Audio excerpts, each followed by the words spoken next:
welcome to Storytime. We'll see how well the webcam does. It stopped in the middle of a short game stream I was doing last night, but hopefully, since we're not doing much in the way of digital and visual and all that stuff, since we just have the video capture and the audio capture, hopefully that'll help. Anyways, we are continuing with our older ages story time with some Sherlock Holmes today.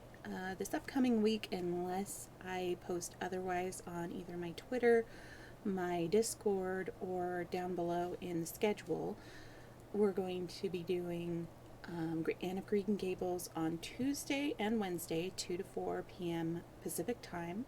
And then on Thursday, 2 to 4 Pacific time, we're going to do more Sherlock Holmes.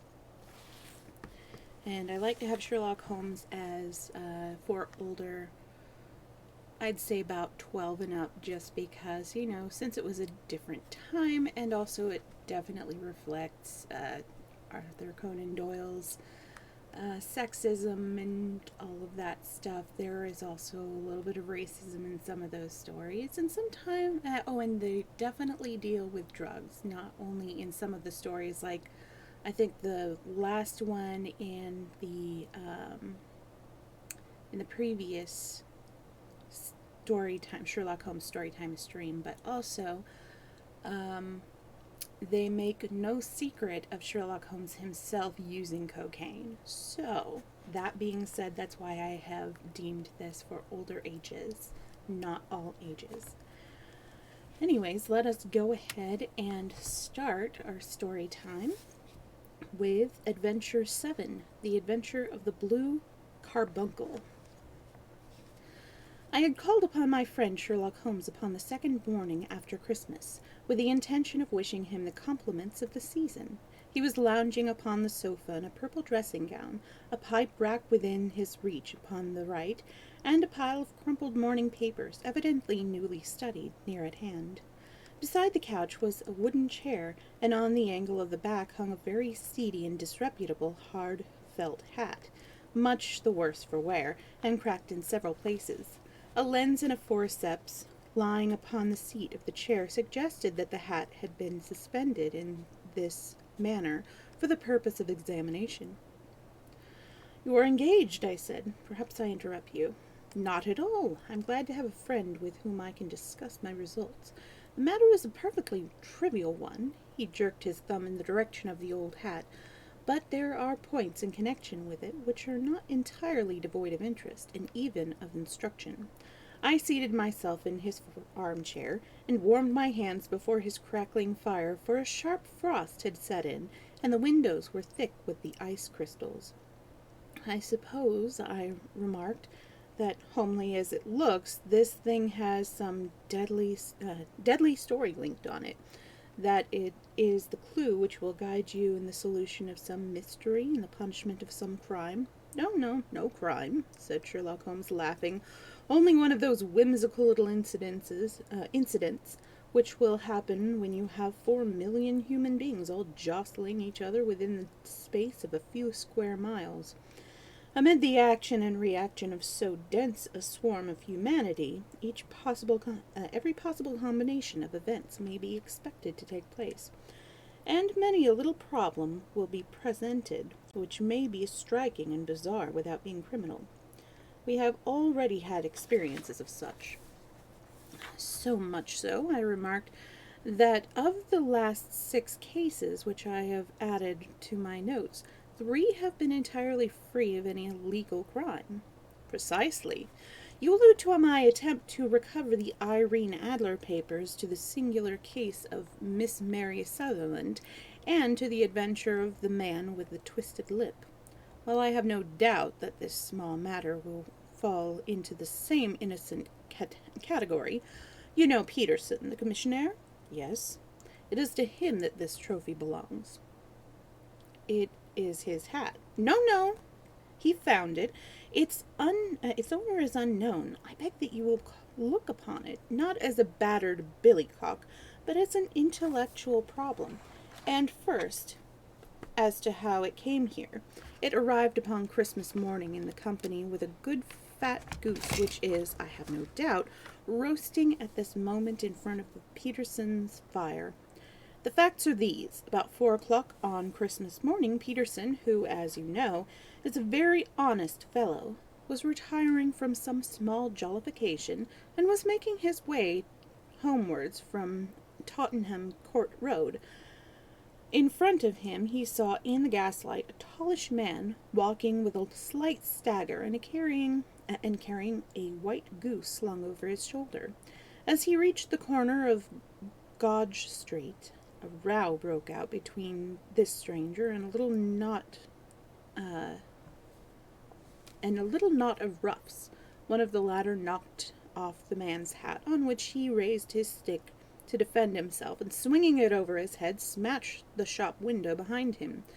Peterson had rushed forward to protect the stranger from his assailants, but the man, shocked at having broken the window, and seeing an official-looking person in uniform rushing towards him, dropped his goose, took to his heels, and vanished amid the labyrinth of small streets which lie at the back of Tottenham Court.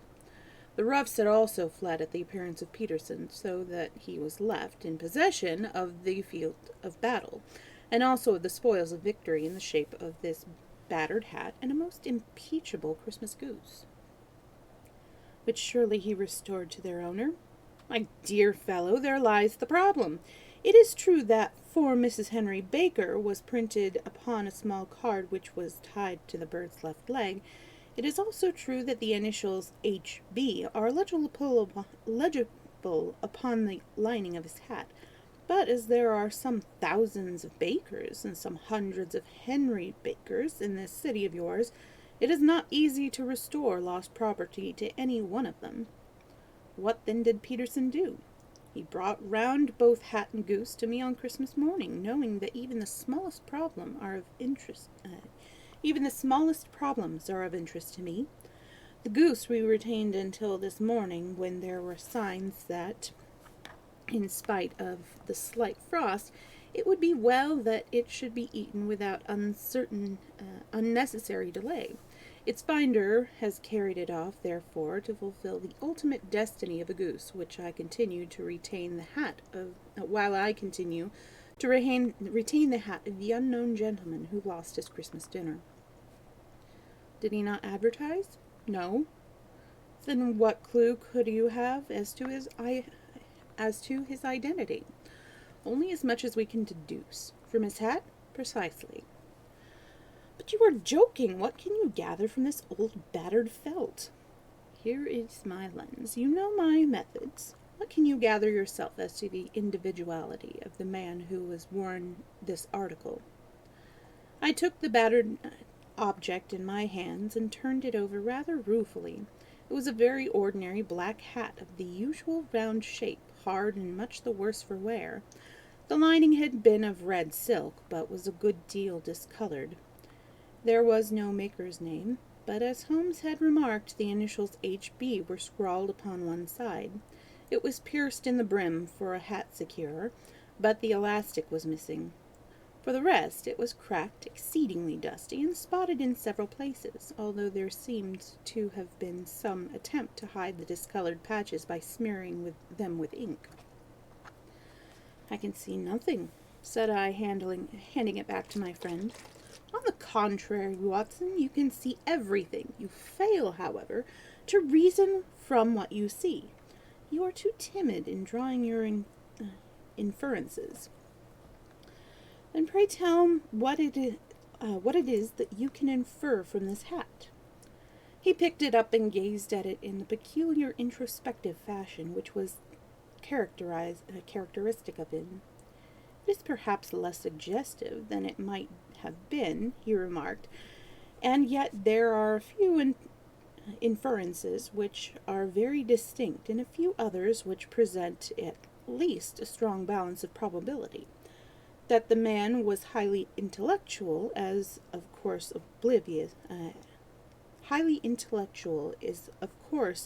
obvious upon the face of it, and also that he was fairly well to do within the last 3 days, although he has now fallen upon evil days. He had foresight, but has less now than formerly, pointing to the moral retrogression, which, when taken with the decline of his fortunes, seemed to indicate some evil influence, probably drink, at work upon him.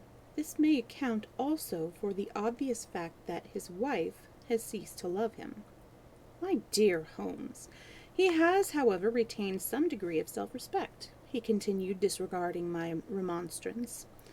He is a man who leads a sedentary life, goes out little, is out of training entirely, is middle-aged, has grizzled hair which he has had cut within the last few days, and which he anoints with lime cream.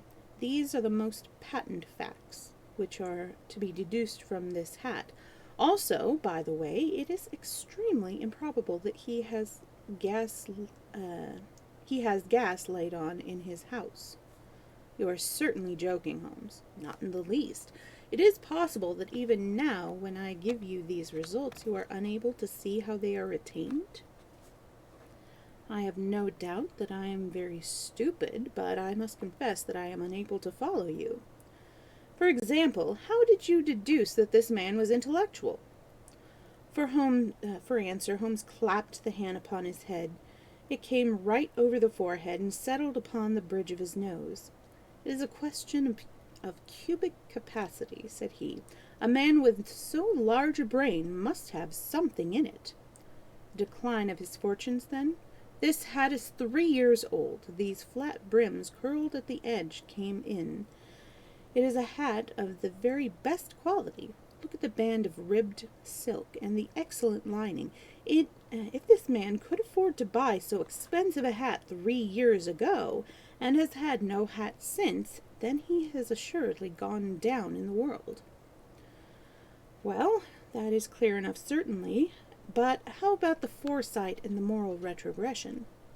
Sherlock Holmes laughed.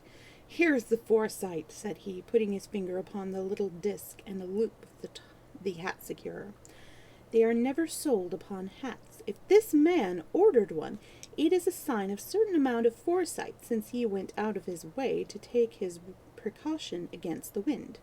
But since we see that he has broken the elastic and has not troubled to replace it, it is obvious that he has less foresight now than formerly, which is a distinct proof of a weakening nature. On the other hand, he has endeavored to conceal some of these stains upon the felt by daubing them with ink, which is a sign that he has not entirely lost his self-respect. Your reasoning is certainly plausible. What are you doing back there? The further points that he is middle-aged, that his hair is grizzled, that he... hang on a second. Come on. Thank you. This is Snockings, by the way, for any new viewers. The further point that he is middle-aged, that his hair is grizzled, that it has been recently cut, and that he uses lime cream are all to be gathered from a close examination of the lower part of the lining. The lens discloses a large number of hair ends, clean cut by the scissors of the barber. They all appear to be adhesive, and there is a distinct odor of lime cream. This dust, you will observe, is not the gritty gray dust of the street, but the fully brown dust of the house, knowing that it has been hung up indoors most of the time, while the marks of moisture upon the inside are proof positive that the wearer perspired very freely, and could therefore hardly be in the best of training. But his wife, you said that she had ceased to love him. This hat has not been brushed for weeks. When I see you, my dear Watson, with a week's accumulation of dust upon your hat, and when your wife allows you to go out in such a state, I shall fear that you also have been unfortunate enough to lose your wife's affection. But he might be a bachelor. Nay, he was bringing home a goose as a peace offering to his wife. Remember the card upon the bird's leg. You have an answer for everything. But how on earth do you deduce that the gas is not laid out in his house? One tallow stain, or even 2, might come by chance, but when I see no less than 5, I think that there can be little doubt that the individual must be brought into frequent contact with burning tallow. Walk upstairs at night, probably, with his hat in one hand and a guttering candle in the other. Anyhow, you never got tallow stains from a gas jet. Are you satisfied? Well, it is very ingenious, said I, laughing. But since, as you said just now, has been no crime committed and no harm done save the loss of a goose, all this seems to be rather a waste of energy. Sherlock Holmes had opened his mouth to reply when the door flew open, and Peterson, the commissionaire, rushed into the apartment with flushed cheeks and the face of a man who was dazed with astonishment. "The goose, Mr. Holmes, the goose!" he gasped. What of it, then? Has it returned to life and flapped off through the kitchen window? Holmes twisted himself round upon the sofa to get a fairer view of the man's exiting face. I'm sorry about all the dropped frames. It doesn't look like this is going to be a very smooth stream. "See here, sir. See what my wife found in its crop." Yes, that is crop. He held out his hand and displayed upon the center of a palm a brilliantly scintillating blue stone, rather smaller than a bean inside, but of such purity and radiance that it twinkled like an electric point in the dark hollow of his hand. Sherlock Holmes sat up with a whistle. "By Jove, Peterson," said he, "this is treasure trove indeed. I suppose you know what you have got? A diamond, sir, a precious stone. It cuts into glass as though it were putty. It's more than a precious stone. It's the precious stone. Not the Countess of Morcar's blue carbuncle," I ejaculated. "Precisely so. I ought to know its size and shape, seeing that I have read the advertisement about it in the Times every day lately. It is absolutely unique, and its value can only be conjectured. But the reward offered of £1,000 is certainly not within a 20th part of the market price. £1,000! Great Lord of mercy!" The commissionaire plumped down into a chair and stared from one to the other of us. "That is the reward, and I have reason to know that there are sentimental considerations in the background which would induce the Countess to part with half her fortune if she could but recover the gem. It was lost, if I remember all right, at the Hotel Cosmopolitan," I remarked. "Precisely so. On the 22nd of December, just 5 days ago, John Horner, a plumber, was accused of having abstracted it from the lady's jewel case. The evidence against him was so strong that the case has been referred to the assizes. I have some account of the matter here, I believe." He rummaged amid his newspapers, glancing over the dates until, at last, he smoothed one out, doubled it over, and read the following paragraph. "Hotel Cosmopolitan jewel robbery. John Horner, 26, plumber, was brought up upon the charge of having, upon the 22nd, abstracted from the jewel case of the Countess of Morcar the valuable gem known as the blue carbuncle. James Ryder, upper attendant of the hotel, gave his evidence to the effect that he had shown Horner up to the dressing-room of the Countess of Morcar upon the day of the robbery, in order that he might solder the second bar of the grate, which was loose. He has remained with Horner some little time, but had finally been called away. On returning, he found that Horner had disappeared, that the bureau had been forced open, and that the small morocco casket, in which, as it afterwards transpired, the Countess was accustomed to keep her jewel, was lying empty upon the dressing-table. Ryder instantly gave the alarm, and Horner was arrested the same evening, but the stone could not be found either upon his person or in his rooms. Catherine Cusack, maid of the Countess, deposed to having heard Ryder's cry of dismay on discovering the robbery, and to having rushed into the room where she found matters are as described by the last witness. Inspector Bradstreet, B Division, gave evidence as to the arrest of Horner, who struggled frantically and protested his isn't. Oh gosh. Inspector Bradstreet, B Division, gave evidence as to the arrest of Horner, who struggled frantically and protested his innocence in the strongest terms. Evidence of a previous conviction for robbery having been given against the prisoner, the magistrate refused to deal summarily with the offense, but referred it to the assizes. Horner, who had shown signs of intense emotion during the proceedings, fainted away at the conclusion and was carried out of court. So much for the police court, said Holmes, thoughtfully, tossing aside the paper. The question for us now to solve is the sequence of events leading from a rifled jewel case to one end to the from a rifled jewel case at one end of the crop of at one end to the crop of a goose in Tottenham Court Road at the other. You see, Watson, our little deductions have suddenly assumed a much more important and less innocent aspect. Here is the stone. The stone came from the goose, and the goose came from Mr. Henry Baker, the gentleman with the bad hat, and all the other characteristics with which I have bored you. So now we must set ourselves very seriously to finding the gentleman and ascertaining what part he has played in his little mystery. To do this, we must try the simplest means first, and these lie undoubtedly in an advertisement in all the evening papers. If this fail, I shall have to recourse to other methods. What will you say? Give me a pencil and that slip of paper. Now then, found at the corner of Goodge Street, a goose and a black felt hat.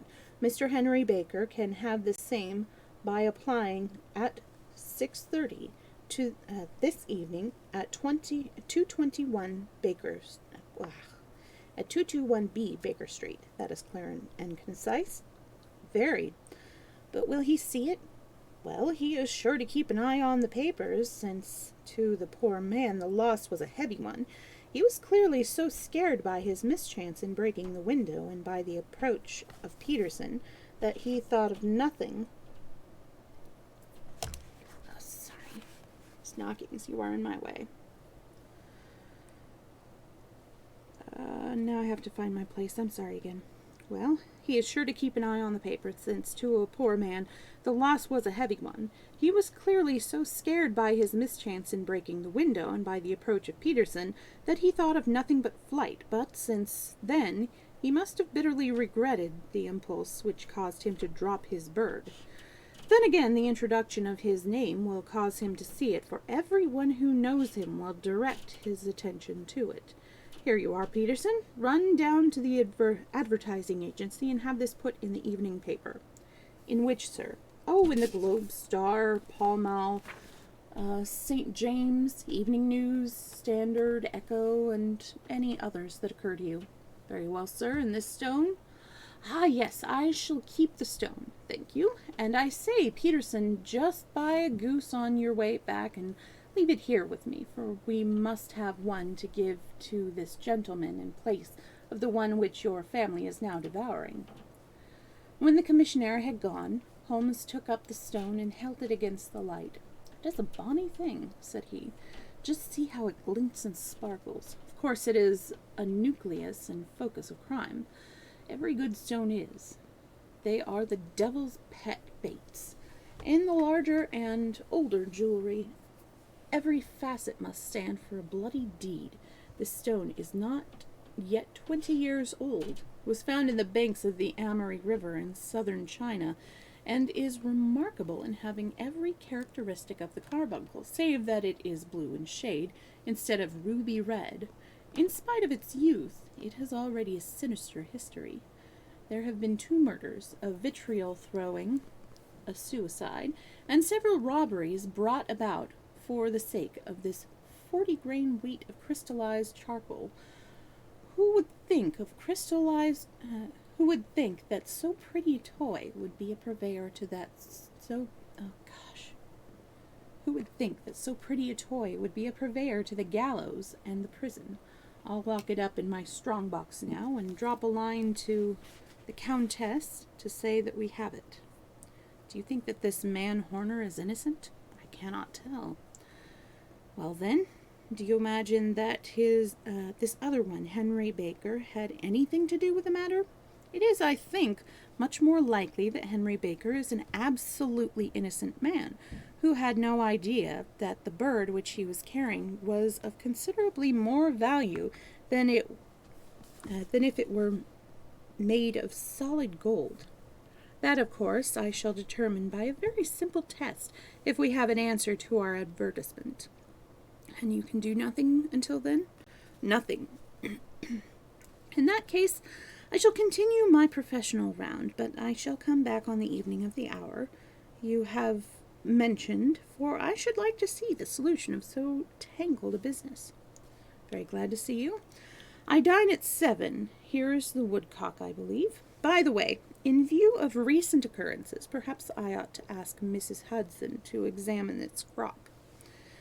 I had been delayed at a case, and it was a little after 6:30 when I found myself at Baker Street once more. As I approached the house, I saw a tall man in a Scotch bonnet, with a coat which was buttoned up to his chin, waiting outside in the bright semicircle which was thrown from the fanlight. Just as I arrived, the door was opened, and we were shown up together to Holmes' room. "Mr. Henry Baker, I believe," said he, rising from his armchair and greeting his visitor with the easy air of geniality which he could so readily assume. "Pray take this chair by the fire, Mr. Baker. It is a cold night, and I observe that your circulation is more adapted for summer than for winter. Ah, Watson, you have just come at the right time. Is this your hat, Mr. Baker?" "Yes, sir, that is undoubtedly my hat." He was a large man, very rounded, with rounded shoulders, a massive head, and a broad, intelligent face, sloping down to a pointed beard of grizzled brown. A touch of red in nose and cheeks, with a slight tremor in his extended hand, recalled Holmes' surmise as to his habits. His rusty black frock coat was buttoned right up in front, with the collar turned up, with his lank wrists protruding from his sleeves, without a sign of cuff or shirt. He spoke in a slow staccato fashion, choosing his words with care, and gave the impression generally of a man of learning and letters, who had had ill usage at the hands of fortune. "We have retained these things for some days," said Holmes, "because we expected to see an advertisement from you giving your address. I am at a loss to know now why you did not advertise." Our visitor gave a rather shamefaced laugh. "Shillings have not been so plentiful with me as they once were," he remarked. "I had no doubt that the gang of roughs who assaulted me had carried off both my hat and the bird. I did not care to spend more money in a hopeless attempt to recovering them." "Very naturally. By the way, about the bird, we were compelled to eat it." "To eat it?" Our visitor half rose from his chair in his excitement. "Yes, it would have been no use to anybody had we not done so, but I presume that this other goose upon the sideboard, which is about the same weight and perfectly fresh, will answer your purpose equally well." "Oh, certainly, certainly," answered Mr. Baker with a sigh of relief. "Of course we still have the feathers, crop, and so on of your old bird, so if you wish—" The man burst into a hearty laugh. "They might be useful to me as relics of my adventures," said he, "but beyond that I can hardly see what use the disjecta membra of my last acquaintance are going to be to me. No, sir, I think that, with your permission, I shall confine my attentions to the excellent bird which I perceive upon the sideboard. Sherlock Holmes glanced sharply across at me with a slight shrug of his shoulders. There's your hat, then, and there your bird, said he. By the way, would it bore you to tell me where you got the other one from? I am somewhat of a fowl fancier, and I have seldom seen a better-grown goose. Certainly, sir, said Baker, who had risen and tucked his newly gained property under his arm. There was a few of us who frequent the Alpha Inn near the museum. We were to be found in the museum itself during the day, you understand. This year our good host, Windigate by name, instituted a goose club, by which, on consideration of some few pence every week, we were each to receive a bird at Christmas. My pence are duly paid, and the rest is familiar to you. I am much indebted to you, sir, for a Scotch bonnet is fitted neither to my years nor to my gravity. With a comical pomposity of manner, he bowed solemnly to both of us and strode off upon his way.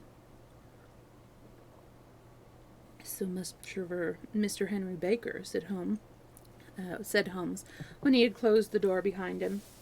It is quite certain that he knows nothing whatever about the matter. Are you hungry, Watson? Not particularly. Then I suggest that we turn our dinner into a supper and follow up this clue while it is still hot. By all means. It was a bitter night, so we drove on our ulsters and wrapped cravats about our throats. Outside, the stars were shining coldly in a cloudless night, and the breath of the passers-by blew out into smoke like so many pistol shots. Our footfalls rang out crisply and loudly as we swung through the doctor's quarter, Wimpole Street, Harley Street, and so through Wingamore Street into Oxford Street. In a quarter of an hour we were in Bloomsbury at the Alpha Inn, which is a small public house at the corner of one of the streets which runs down into Holborn. Holmes pushed open the door of the private bar and ordered 2 glasses of beer from the ruddy-faced, white-aproned landlord. Your beer should be excellent if it is as good as these geese, said he. My geese? The man seemed surprised. Yes, I was speaking only half an hour ago to Mr. Henry Baker, who was a member of your goose club. Ah, yes, I see. But you see, sir, them's not our geese. Indeed, whose then? Well, I got the 2 dozen from salesmen in Covent Garden. Indeed. I know some of them. Which was it? Breckenridge is his name.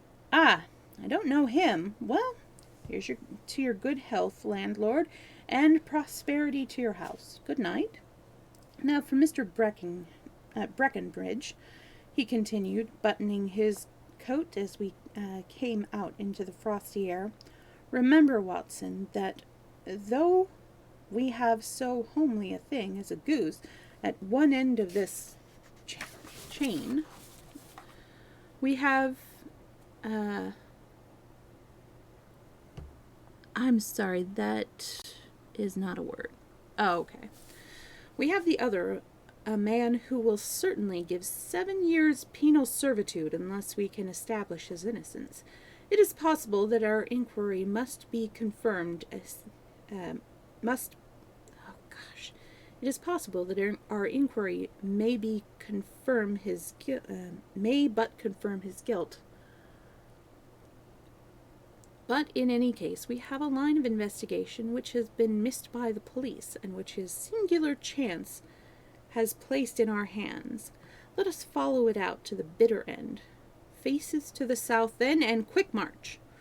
We passed across Holborn into Edel Street, and so through a zigzag of slums to Covent Garden Market. One of the latest stalls bore the name of Breckenridge upon it, and the proprietor, a horsey-looking man with a sharp face and trim side-whiskers, was helping a boy to put up the shutters. Good evening, it's a cold night, said Holmes. The salesman nodded and shot a questioning glance at my companion. Sold out of geese, I see, continued Holmes, pointing up the bare slabs of marble. Let you have 500 tomorrow morning. That's a lot. That's no good. Well, there are some on the stall with a gas flame, uh, with a gas flare. Ah, but I was recommended to you. Who by? The landlord of the Alpha. Ah, yes, I sent him a couple of dozen. Fine birds they were, too. Now, where did you get them from? To my surprise, the question provoked a burst of anger from the salesman. Now then, mister, said he, with his head cocked and his arm akimbo, what are you driving at? Let's have it straight now. It is straight enough. I should like to know who sold you the geese which you supplied to the Alpha. Well, then, I shan't tell you. So now. Oh, it is a matter of no importance, but I don't know why you should be so warm over such a trifle. Warm? You'd be as warm, maybe, if you were as pestered as I am. When I pay good money for a good article, there should be an end of the business. But it's where are the geese, and who did you sell the geese to, and what will you take for the geese? One would think they were the only geese in the world to hear the fuss that is made over them. Well, I have no connection with any other people who have been making inquiries, said Holmes carelessly. If you won't tell us, the bet is off. That is all. But I'm always ready to back my opinion on the matter of fowls, and I have a fiver on it that the bird I ate is country bred. Well, then you've lost your fiver, for it's town bred, snapped the salesman. It's nothing of the kind. I say it is. I don't believe it. Do you think you know more about fowls than I, who have handled them ever since I was a nipper? I tell you, all those birds that went to the Alpha were town bred. You'll never persuade me to believe that. Will you bet, then? It's merely taking your money, for I know that I am right. But I'll have a sovereign on with you, just to teach you not to be obstinate. The salesman chuckled grimly. Bring me the books, Bill, said he. The small boy brought round a small, thin volume and a great greasy-backed one, lying them open together beneath the hanging lamp. Now then, Mr. Cocksure, said the salesman, I thought that I was out of geese, but before I finish you'll find that there is still one left in my shop. You see this little book? Well, that's the list of the folks with whom I buy. Do you see? Well, then, here on this page are the country folk, and the numbers after their names are where their accounts are in the big ledger. Now then, you see this other page in red ink? Well, that is the list of my town suppliers.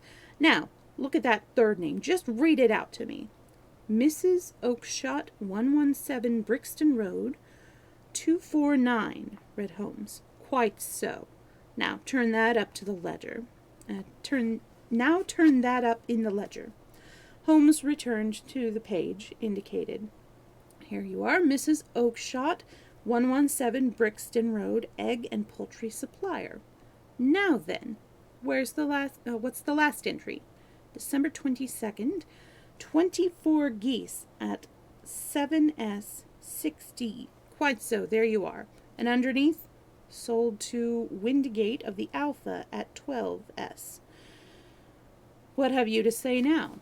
Sherlock Holmes looked deeply chagrined.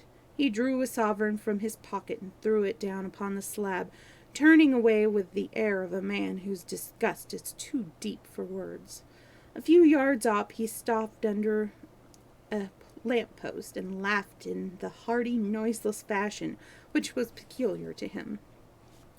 When you see a man with whiskers of that cut and the pink protruding out of his pocket, you can already draw him by a bet, said he. I dare say that if I had put 100 pounds down in front of him, that man would not have given me such complete information as was drawn from him by the idea that he was doing me on a wager. Well, Watson, we are, I fancy, nearing the end of our quest, and the only point which remains to be determined is whether we should go on to this Mrs. Oakshott tonight, or whether we should reserve it for tomorrow. It is clear from what that surly fellow said that there are others besides ourselves who are anxious about the matter, and his remarks were suddenly cut short by a loud hubbub which broke out from the stall which we had just left. Turning round, we saw a little rat-faced fellow standing in the center of the circle of yellow light which was thrown by the swinging lamp, while Breckenridge, the salesman, framed in the door of his stall, was shaking his fist fiercely at the cringing figure. "I've had enough of you and your geese," he shouted. "I wish you were all at the devil together. If you come pestering me any more with your silly talk, I'll set the dogs at you. You bring Mrs. Oakshott here, and I'll answer her. But what have you to do with it? Did I buy the geese off you?" "No, but one of them was mine all the same," whined the little man. "Well, then, ask Mrs. Oakshott for it." "She told me to ask you." "Well, you can ask the King of Prussia, for all I care. I've had enough of it. Get out of this!" He rushed fiercely forward, and the inquirer flitted away into the darkness. "Ha! This may save us a visit to Brixton Road," whispered Holmes. "Come with me, and we will see what's to be made of this fellow." Striding through the scattered knots of people who lounged round the flaring stall, my companion steadily overtook the little man and touched him upon the shoulder. He sprang round, and I could see in the gaslight that every vestige of color had been driven from his face. "Who are you, then? What do you want?" he asked in a quavering voice. "You will excuse me," said Holmes blandly, "but I could not help overhearing the questions which you put to the salesman just now. I think that I could be of assistance to you." "You? Who are you? How could you know anything of the matter?" "My name is Sherlock Holmes. It is my business to know what other people don't know." "But you can know nothing of this." "Excuse me, I know everything of it. You are endeavoring to trace some geese which were sold by Mrs. Oakshott to Brixton Road to a salesman named Breckenridge, by him in turn to Mr. Windigate of the Alpha, and by him to his club, of which Mr. Henry Baker is a member." "Oh, sir, you are the very man whom I have longed to meet," cried the little fellow, with outstretched hands and quivering fingers. "I can hardly explain to you how interested I am in this matter." Sherlock Holmes hailed a four-wheeler which was passing. "In that case, we had better discuss it in a cozy room rather than in this wind-swept marketplace," said he. "But pray tell me, before we go further, who is it that I have the pleasure of assisting?" The man hesitated for an instant. "My name is John Robinson," he answered, with a sidelong glance. No, the real name," said Holmes sweetly. "It is always awkward doing business with an alias." A flush sprang to the white cheeks of the stranger. "Well, then," said he, "my real name is James Ryder." "Precisely so, head attendant at the Hotel Cosmopolitan. Pray step into the cab, and I shall soon be able to tell you everything which you would wish to know." The little man stood glancing from one to the other of us with half-frightened, half-hopeful eyes, as one who is not sure whether he is in the verge of windfall or of a catastrophe. Then he stepped into the cab, and in half an hour we were back in the sitting-room of Baker Street. Nothing had been said during our drive, but the high, thin breathing of our new companion and the clasping and unclasping of his hands spoke of the nervous tension within him. "Here we are," said Holmes cheerily, as we filed into the room. "The fire looks very reasonable in this weather. You look cold, Mr. Ryder. Pray take the basket chair. I will just put on my slippers before we settle this little matter of yours. Now then, you want to know what became of those geese?" "Yes, sir." "Or rather, I fancy, of that goose. It was one bird, I imagine, in which you were interested. White, with a black bar across the tail." Ryder quivered with emotion. "Oh, sir," he cried, "can you tell me where it went to?" "It came here." "Here?" "Yes, and a most remarkable bird it proved. I don't wonder what you should take an interest in it. It laid an egg after it was dead, the bonniest, brightest little blue egg that ever was seen. I have it here in my museum." Our visitor staggered to his feet and clutched the mantelpiece with his right hand. Holmes unlocked his strong box and held out the blue carbuncle, which shone out like a star, with a cold, brilliant, many-pointed radiance. Ryder stood glaring with a drawn face, uncertain whether to claim or to disown it. "The game's up, Ryder," said Holmes quietly. "Hold up, man, or you'll be into the fire. Give me an arm back into the chair, Watson. He's not got blood enough to go in for a felony with impunity. Give him a dash of brandy. So. Now he looks a little more human. What a shrimp it is, to be sure." For a moment he had staggered and nearly fallen, but the brandy brought a tinge of color to his cheek, and he sat staring with frightened eyes at his accuser. "I have almost every link in my hands, and all the proofs which I could possibly need, so there is little which you need tell me. Still, that little may as well be cleared up to make the case complete. You had heard, Ryder, of this blue stone of the Countess of Morcar's?" "It was Catherine Cusack who told me of it," said he in a crackling voice. "I see, her ladyship's waiting maid. Well, the temptation of sudden wealth so easily acquired was too much for you, as it had been for better men before you, but you were not very scrupulous in the means you used. It seems to me, Ryder, that there is the makings of a very pretty villain in you. You knew that this man Horner, the plumber, had been concerned in some such matter before, and that suspicion would rest the more readily upon him. What did you do then? You made some small job in my lady's room, you and your confidant Cusack, and you managed that he should be the man sent for. Then, when he had left, you rifled the jewelry case, raised the alarm, and had this unfortunate man arrested. You then—" Ryder threw himself down suddenly upon the rug and clutched at my companion's knees. "For God's sake, have mercy!" he shrieked. "Think of my father, of my mother. It would break their hearts. I never went wrong before. I never will again. I swear it.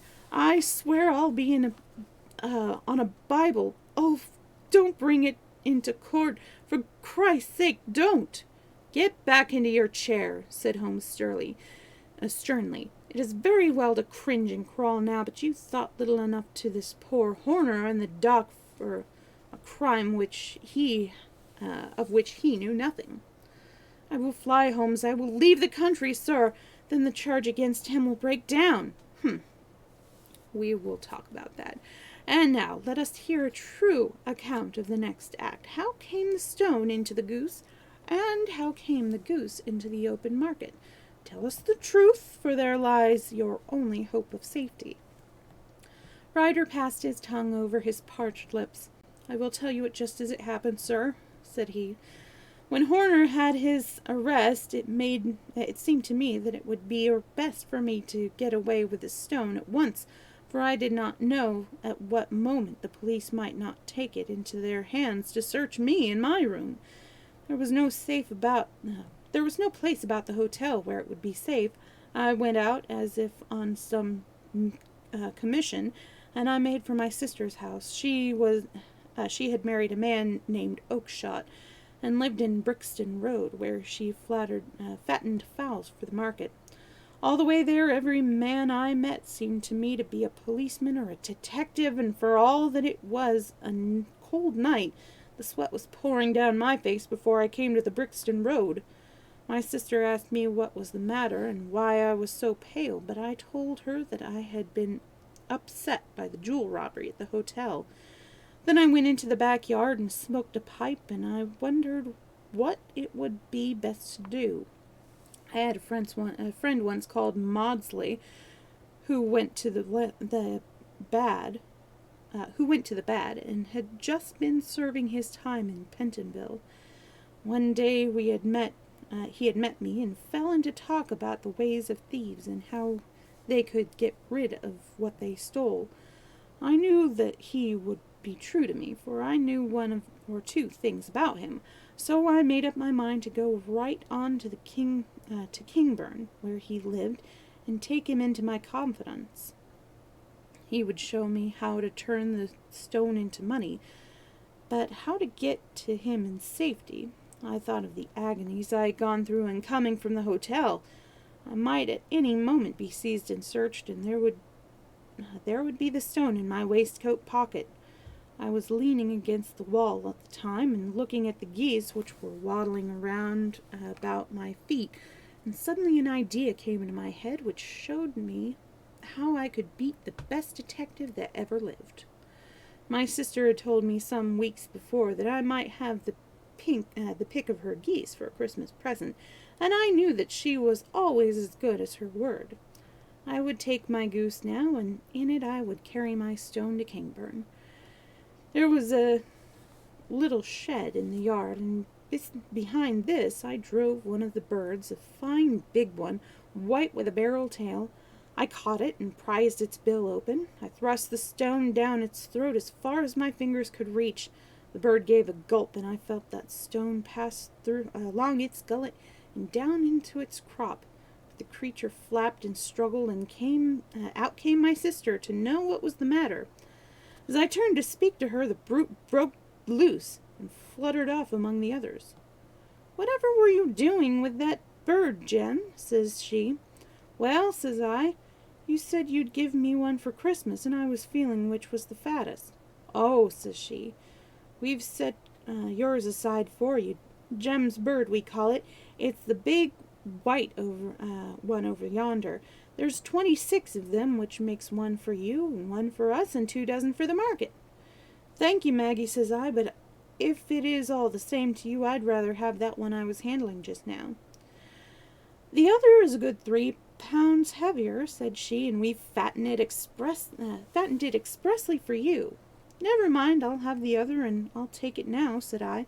"Oh, just as you like," said she, a little huffed. "Which is it you want, then?" "That white one with the barred tail, right in the middle of the flock." "Oh, very well, kill it and take it with you." Well, I did what she said, Mr. Holmes, and I carried the bird all the way to Kilburn. I told my pal what I had done, for he was a man that it was easy to tell a thing like that to. He laughed until he choked, and we got a knife and opened the goose. My heart turned to water, for there was no sign of the stone, and I knew that some terrible mistake had occurred. I left the bird, rushed back to my sister's, and hurried into the backyard. There was not a bird to be seen there. "Where are they all, Maggie?" I cried. "Gone to the dealers, Jim." "Which dealers?" "Breckenridge of Covent Garden." "But was there another one with a barred tail?" I asked. "The same as the one I chose?" "Yes, Jim, there were 2 barred tail ones, and I could never tell them apart." "Well, then, of course I saw it all, and I ran off as hard as my feet could carry me." I'm sorry, the ink is a little rubbed in some places. "To this man Breckenridge, but he had sold the lot at once, and told no word, and not one word would he tell me as to where they had gone. You heard him yourself tonight. Well, he always answered me like that. My sister thinks that I am going mad. Sometimes I think that I am myself, and now I am myself a branded thief without ever having touched the wealth for which I sold my character. God help me! God help me!" He burst into convulsive sobbings, which his face buried in his hand. There was a long silence, broken only by his heavy breathing, and by the measured tappings of Sherlock Holmes' fingertips upon the edge of the table. Then my friend rose, and he threw open the door. "Get out," said he. "What, sir? Oh, heaven bless you! No more words! Get out!" And no more words were needed. There was a rush, a clatter upon the stairs, and the bang of a door, and a crisp rattle of running footfalls from the street. "After all, Watson," said Holmes, reaching up his hand for his clay pipe, "I am not retained by the police to supply their deficiencies. If Horner were in danger it would be another thing, but this fellow will not appear against him, and the case must collapse. I choose that I am commuting a felony, but it is just possible that I am saving a soul. This fellow will not go wrong again. He is too terribly frightened. Send him to gaol now, and you make him a gaol bird for life. Besides, it is the season of forgiveness. Chance has put him in our way a most singular and whimsical problem, and its solution is its own reward. If you will have the goodness to touch the bell, Doctor, we will begin another investigation in which also a bird will be the chief feature. It's the end of the chapter. I'm going to take a little tiny break.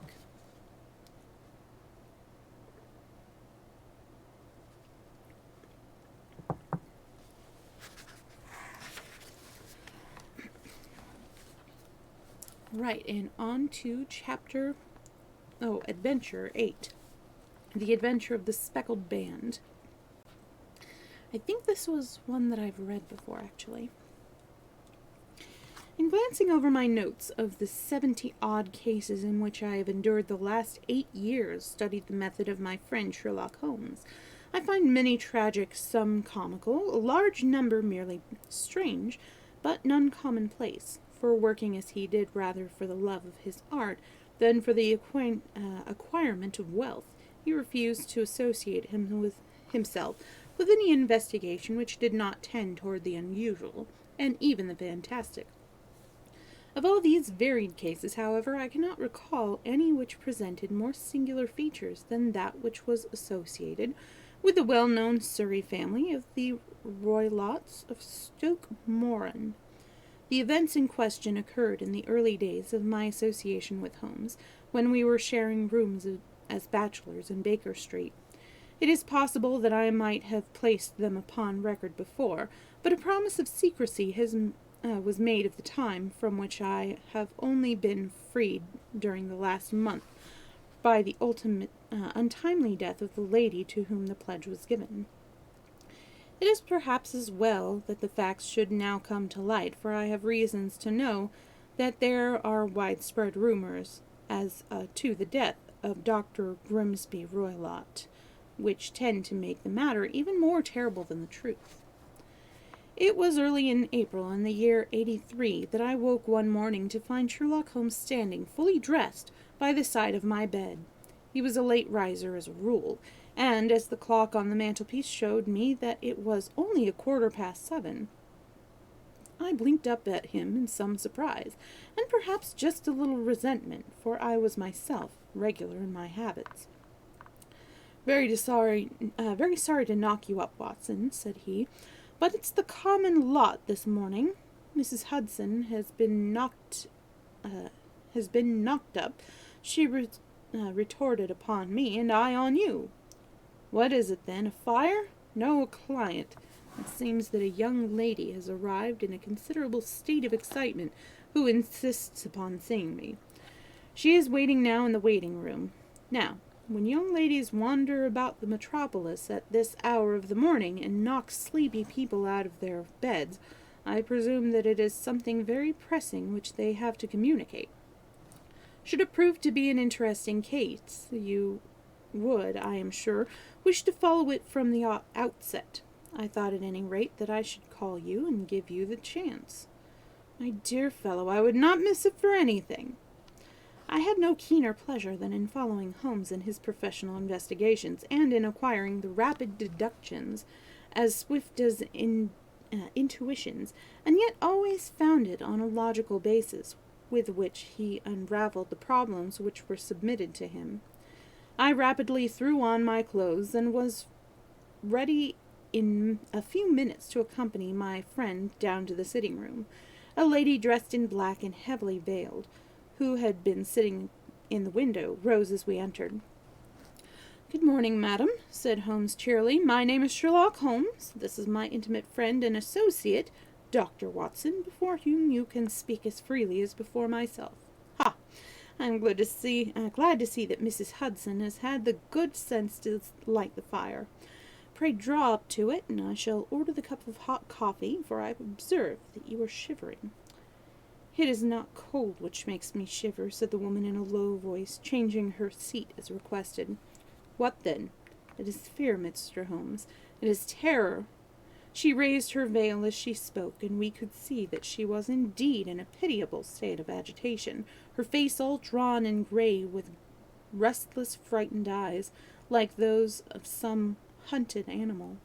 Her features and figure were those of a woman of 30, but her hair was shot with premature gray, and her expression was weary and haggard. Sherlock Holmes ran her over with one of his quick, all-comprehensive glances. "You must not fear," said he soothingly, bending forward and patting her forearm. "We shall soon set matters right, I have no doubt. You have come in by train this morning, I see." "You know me, then?" "No, but I observed the second half of a return ticket in the palm of your left glove. You must have started early, and yet you have a good drive in a dog-cart, a long, heavy road before you reached the station." The lady gave a violent start and stared in bewilderment at my companion. "There is no mystery, my dear madam," said he, smiling. "The left arm of your jacket is spattered with mud in no less than 7 places. The marks are perfectly fresh. There is no vehicle, save a dog-cart, which throws up mud in that way, and then only when you sit on the left-hand side of the driver." "Whatever your reasons may be, you are perfectly correct," said she. "I started from home before 6, reached Leatherhead at 20 past, and came in by the first train to Waterloo. Sir, I can stand this strain no longer. I shall go mad if it continues. I have no one to turn to, none save only one who cares for me, and he, poor fellow, can be of little aid. I have heard of you, Mr. Holmes. I have heard of you from Mrs. Farintosh, who you helped in the hour of her sore need. It was from her that I had your address. Oh, sir, but you do not think that you could help me too? Do you not think that you could help me too, and at least throw a little light through the dense darkness which surrounds me? At present it is one of my power to reward you for your services, but in monthly or but in months or 6 weeks I shall be married, with the control of my own income, and then at least you shall not find me ungrateful." Hang on a second. Yep, sorry about the poor quality. Holmes turned to his desk and unlocked it, drew out a small case-book, which he consulted. "Farintosh," said he. "Ah, yes, I recall the case. It was concerned with an opal tiara. I think it was before your time, Watson. I can only say, madam, that I shall be happy to devote the same care to your case as I did to that of your friend. As to reward, my profession is its own reward. But you are at liberty to defray whatever expenses I may be put to, at the time which suits you best. And now I beg that you will lay before us everything that may help us in forming an opinion upon the matter." "Alas," replied our visitor, "the very horror of my situation lies in the fact that my fears are so vague, and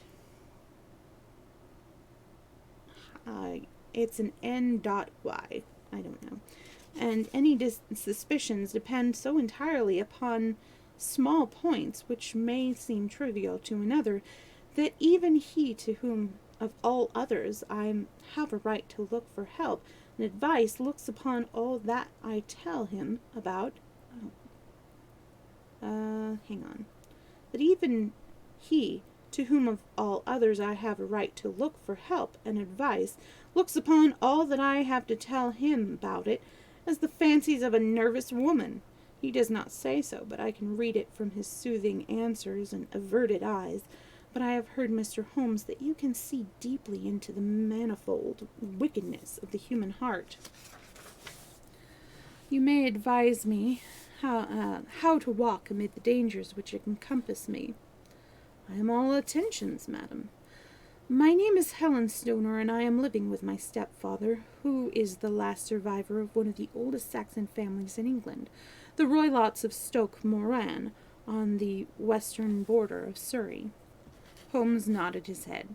"The name is familiar to me," said he. "The family was at one time among the richest in England, and the estates extended over the borders into Berkshire in the north, and Hampshire in the west. In the last century, however, 4 successive heirs were of dissolute and wasteful disposition, and the family ruin was eventually completed by a gambler in the days of the last of the Regency. Nothing was left save a few acres of ground in the 200-year-old house, which is itself crushed under a heavy mortgage. The last squire dragged out his existence there, living the horrible life of an aristocratic pauper, but his only son, my stepfather, seeing that he must adapt himself to the new conditions, obtained an advance from a relative, which enabled him to take a medical degree, and when out of Calcutta, where by his professional skill and his force of character he established a large practice. In a fit of anger, however, caused by some robberies which had been perpetrated in the house, he beat his native butler to death, and narrowly escaped a capital sentence. As it was, he suffered a long term of imprisonment, and afterwards returned to England a morose and disappointed man. Then Dr. Roylott was in India. He married my mother, Mrs. Stoner, the young widow of Major General Stoner of the Bengal Artillery. My sister Julia and I were twins, and we were only 2 years old at the time of my mother's remarriage.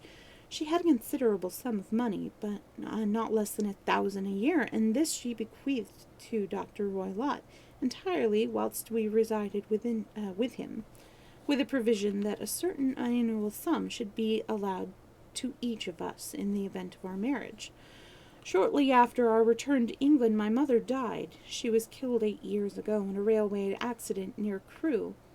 Dr. Roylott then abandoned his attempts to establish himself in practice in London, and took us to live with him in the old ancestral house at Stoke Moran. The money which my mother had left was enough for us, for all our wants, and there seemed to be no obstacle to our happiness. But a terrible change came over our stepfather about his time. Instead of making friends and exchanging visits with our neighbors, who had at first been overjoyed to see a Roylott of Stoke Moran back in the old family seat, he shut himself up in his house and seldom came out save to indulge in ferocious quarrels with whoever might cross his path. Violence of temper approached his to mania, has been hereditary in the men of the family, and in my stepfather's case it had, I believe, been intensified by his long residence in the tropics. A series of disgraceful brawls took place, 2 of which ended in the police court, until at last we became the terror of the village, and the folks would fly at his approach, for he is a man of immense strength, and absolutely uncontrollable in his temper. Last week he hurled the local blacksmith over a parapet into the stream, and it was only by paying over all the money which I could gather together that I was able to avert another public exposure. He had no friends at all save the wandering gypsies, and he would give these vagabonds leave to encamp about the few acres of bramble covering the land which represent the family estate, and would accept in return the hospitality of their tents, wandering away with them sometimes for weeks on end.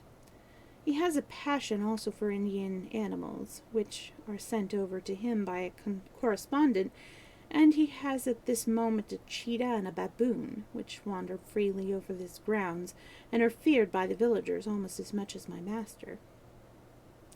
master. You can imagine from what I say that my poor sister Julia and I had no great pleasure in our lives. No servant would stay with us, and for a long time we did all the work at the house. She was but 30 at the time of her death, and yet her hair has already begun to whiten, even as mine has. Your sister is dead, then? She died just 2 years ago, and it is of her death that I wish to speak to you. You can understand that, living the life which I have described, we were little likely to see anyone of our own age and position. We had, however, an aunt, my mother's maiden sister, Miss Honoria Westphale, who lives near Harrow, and we were occasionally allowed to pay short visits at this lady's house. Julia went there at Christmas 2 years ago, and met there a half-pay major of Marines, to whom she became engaged. My stepfather learned of the engagement when my sister returned, and offered no objection to the marriage, but within a fortnight of the day which had been fixed for the wedding, the terrible event occurred which has deprived me of my only companion. Sherlock Holmes had been leaning back in his chair with his eyes closed and his head sunk in a cushion, but he half opened his lids now, and glanced across at the visitor. "Pray be precise as to the details," said he. "It is easy for me to be so, for every moment of that dreadful time is seared into my memory. The manor house is, as I have already said, very old, and only one wing is now inhabited. The bedrooms in this wing are on the ground floor, the sitting rooms being in the central block of buildings. Of these bedrooms, the first is Dr. Roylott's, the second my sister's, and the third my own. There is no communication between them, but they all open out into the same corridor. Do I make myself plain? Perfectly so. The windows of the 3 rooms open out upon the lawn. That fatal night Dr. Roylott had gone to his room early, though we knew that he had not retired to rest, for my sister was troubled by the smell of the strong Indian cigars which it was his custom to smoke. She left her room, therefore, and came into mine, where she sat for some time chatting about her approaching wedding. At 11 o'clock she rose to leave me, but she paused at the door and looked back. "Tell me, Helen," said she, "have you ever heard anyone whistle in the dead of the night?" "Never," said I. "I suppose that you could not possibly whistle yourself in your sleep?" "Certainly not, but why?" "Because during the last few nights I have always, about 3 in the morning, heard a low, clear whistle. I am a light sleeper, and it has awakened me. I cannot tell where it came from. Perhaps from the next room, perhaps from the lawn. I thought that I would just ask you whether you had heard it." "No, I have not. It must be those wretched gypsies in the plantation." "Very likely, and yet, if it were on the lawn, I wonder that you did not hear it also." But I sleep more heavily than you." "Well, it is of no great consequence at any rate." She smiled back at me, closed my door, and a few moments later I heard her key turn in the lock.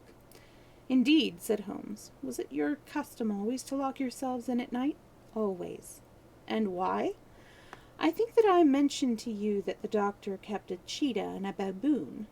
We had no feeling of security unless our doors were locked." "Quite so. Pray proceed with your statement." "I could not sleep that night. A vague feeling of impending misfortune impressed me. My sister and I, you will recollect, were twins, and you know how subtle are the links which bind us 2 souls which are so closely allied. It was a wild night. The wind was howling outside, and the rain was beating and splashing against the windows. Suddenly, amidst all the hubbub of the gale, there burst forth the wild scream of a terrified woman. I knew that it was my sister's voice. I sprang from my bed, wrapped a shawl around me, and rushed into the corridor. As I opened my door, I seemed to hear a low whistle, such as my sister described, and a few moments later a clanging sound, as if a mass of metal had fallen. As I ran down the passage, my sister's door was unlocked and revolved slowly upon its hinges. I stared at it, horror-stricken, not knowing what was about to issue from it. By the light of the corridor lamp, I saw my sister appear at the opening, her face blanched with terror, her hands groping for help. Her whole figure swayed to and fro like that of a drunkard. I ran to her and threw my arms around her, but at that moment her knees seemed to give way, and she fell to the ground. She writhed as one who was in terrible pain, and her limbs were dreadfully convulsed. At first I thought that she had not recognized me, but as I bent over her, she suddenly shrieked out in a voice which I shall never forget. Oh, my God, Helen! It was the band! The speckled band! There was something else which she would... hang on a second. There was something else that she would fain have said, and she stabbed with her finger into the air in the direction of the doctor's room, but a fresh convulsion seized her and choked her words. I rushed out, called loudly for my stepfather, and I met him hastening from his room in his dressing gown.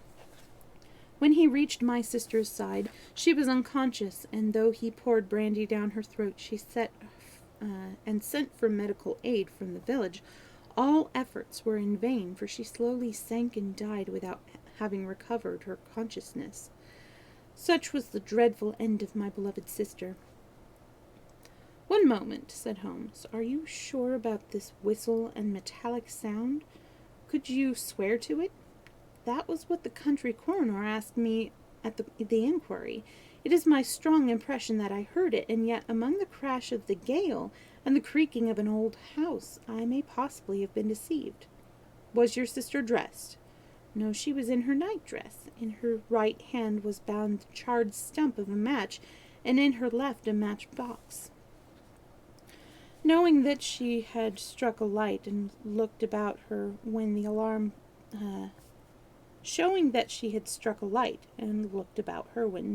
took place. That is important. And what conclusion did the coroner come to? "He investigated the case with great care, for Dr. Roylott's conduct had long been notorious in the country, but he was unable to find any satisfactory cause of death. My evidence showed that the door had been fastened upon the inner side, and the windows were blocked by old-fashioned shutters with broad iron bars, which were secured every night. The walls were carefully sounded, and were shown to be quite solid all round, and the flooring was also thoroughly examined, with the same result. The chimney is wide, but is barred up by 4 large staples. It is certain, therefore, that my sister was quite alone when she met her end. Besides, there were no marks of any violence upon her." "How about poison?" "The doctors examined her for it, but without success." "Do you think that this unfortunate lady died of, then?" "It is my belief that she died of pure fear and nervous shock, though what it was which frightened her I cannot imagine." "Were there gypsies in the plantation at the time?" "Yes, there are nearly always some there." What did you gather from this allusion to a band, a speckled band?" "Sometimes I've thought that it was merely the wild talk of delirium. Sometimes it may have referred to some band of people, perhaps to those very gypsies in the plantation.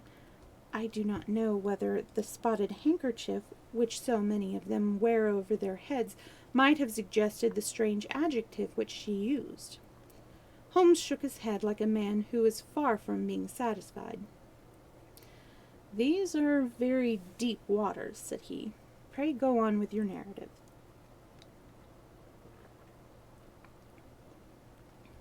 "2 years have passed since then, and my life has been, until lately, lonelier than ever.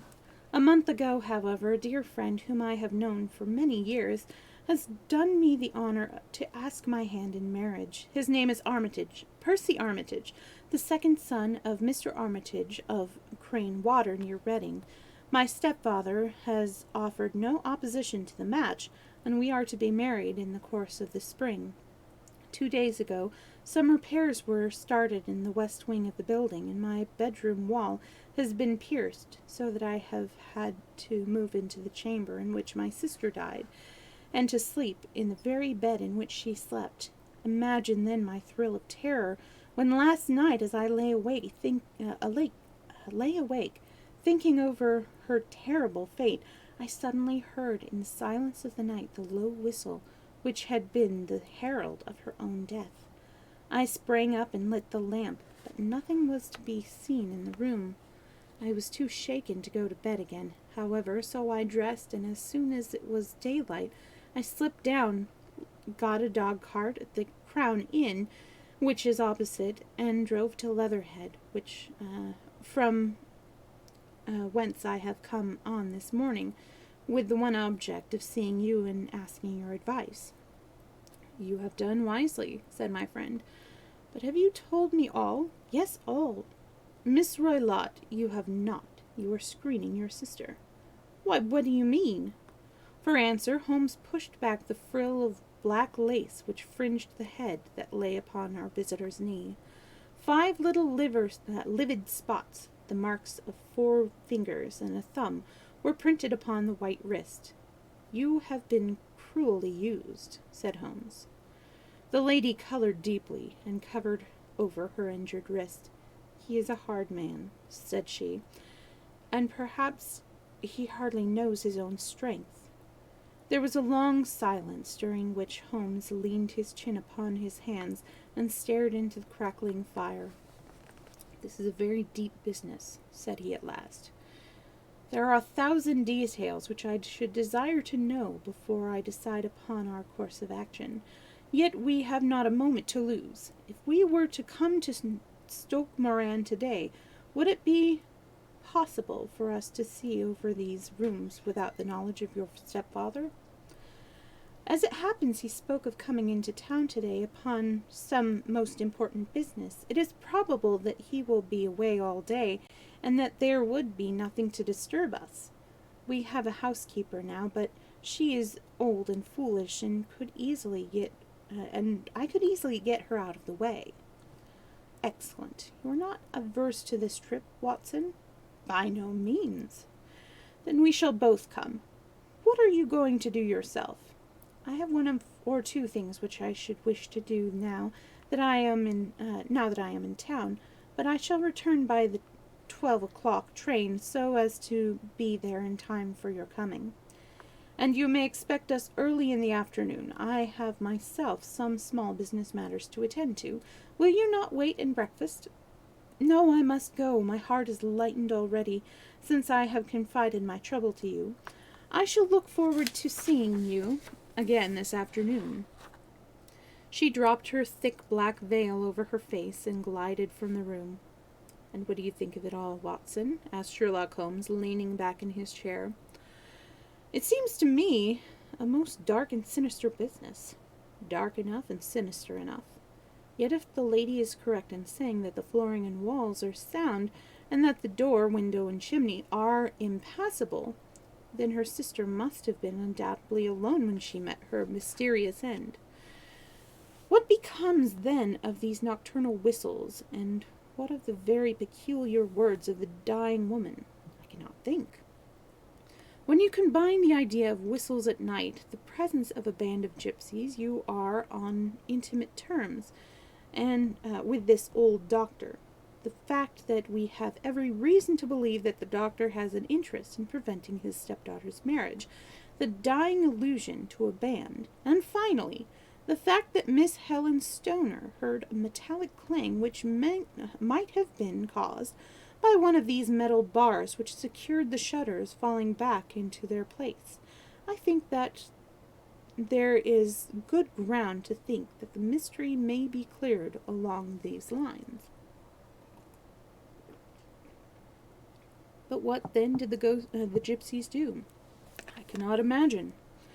I see many objections to any such theory." "And so do I. It is precisely for that reason that we are going to Stoke Moran this day. I want to see whether the objections are fatal, or if they may be explained away." "But what in the name of the devil—" That ejaculation had been drawn from my companion by the fact that our door had been suddenly dashed open, and that a huge man had framed himself in the aperture. His costume was a peculiar mixture of the professional and of the agricultural, having a black top hat, a long frock coat, and a pair of high gaiters, with a hunting crop swinging in his hand. So tall was he that his hat actually brushed the crossbar of the doorway, and his breadth seemed to span it across from side to side. A large face, seared with 1,000 wrinkles, burned yellow with the sun and marked with every evil passion, was turned from one to the other of us. while his deep-set, bile-shot eyes and his high, thin, fleshless nose gave him somewhat the resemblance to a fierce old bird of prey. "Which of you is Holmes?" asked this apparition. "My name, sir, but you have the advantage of me," said my companion quietly. "I'm Dr. Grimsby Roylott, of Stoke Moran." "Indeed, doctor," said Holmes blandly. "Pray take a seat." "I will do nothing of the kind. My stepdaughter has been here. I have traced her. What has she been saying to you?" "It is a little cold for the time of the year," said Holmes. "What has she been saying to you?" screamed the old man furiously. "But I have heard that the crocuses promise well," continued my companion imperturbably. "Ha! You put me off, do you?" said our new visitor, taking a step forward and shaking his hunting crop. "I know you, you scoundrel! I have heard of you before. You are Holmes the meddler." My friend smiled. "Holmes the busybody." His smile broadened. "Holmes the Scotland Yard Jack-in-office." Holmes chuckled heartily. "Your conversation is most entertaining," said he. When you go out, close the door, for there is a decided draught. I will go when I have said my say. Don't you dare to meddle with my affairs. I know that Miss Stoner has been here. I traced her. I am a dangerous man to fall foul of. See here." He stepped swiftly forward, seized the poker, and bent it into the curve with his huge brown hands. "See that you keep yourself out of my grip," he snarled, and hurled the twisted poker into the fireplace. He strode out of the room. "He seems a very amiable person," said Holmes, laughing. "I am not quite so bulky, but if I had remained, I might have shown him that my grip was not much more feeble than his own." As he spoke, he picked up the steel poker, and with a sudden effort straightened it out again. "Fancy his having the insolence to confound me with the official detective force. This incident gives zest to our investigation, however, and I only trust that our little friend will not suffer from her impudence in allowing this brute to trace her. And now, Watson, we shall order breakfast, and afterwards I shall walk down to the doctor's Commons, where I hope to get some data which may help us in this matter."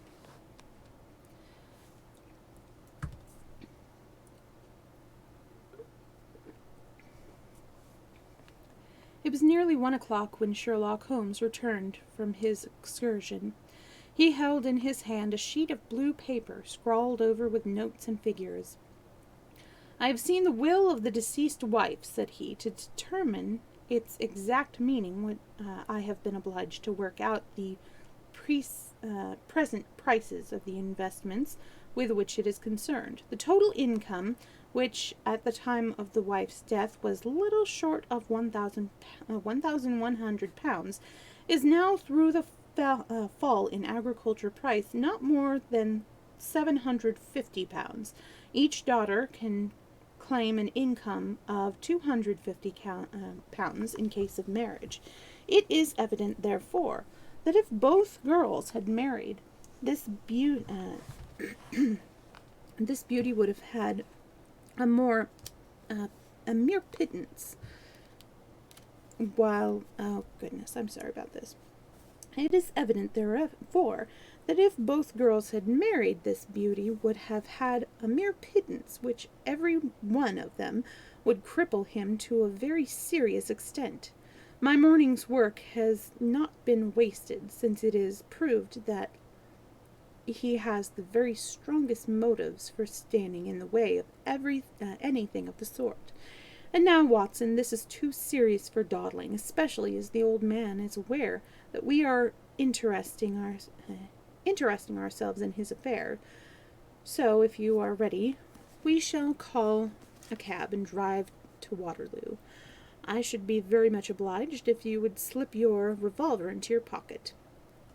An Ely's No. 2 is an excellent argument with gentlemen who can twist steel pokers into knots.